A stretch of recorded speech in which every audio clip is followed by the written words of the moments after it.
Hello, welcome back. I am Rachel with My Sweet Aromas, and today I'm going to be showing you a demonstration of the whipped shaving cream. This specific one is the Ghost Lily made with rose clay to give it that beautiful color. These are SLS free, SLES free.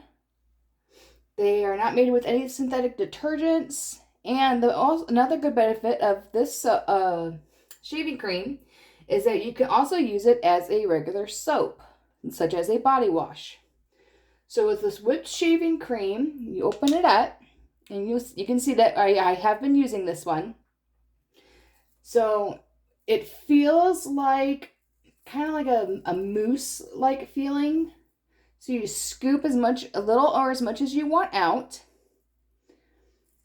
And then you can rub it on your legs for shaving purposes. Or if you want to use it as a soap, you can get your hands wet.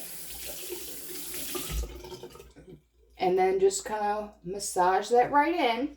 And it creates a beautiful lather, which this is also the lather you will get on when you use it on your legs for shaving purposes. So it creates this beautiful lather. It's very soft, very gentle on the hands.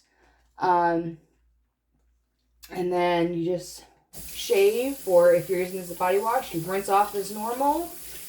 And afterwards, your hands feel, or your body, your legs, whatever you're using it for, will feel soft and smooth. And it may feel a little drying at first, but the more you use it, the more your body will get used to it, if that makes sense. So until next time, bye guys.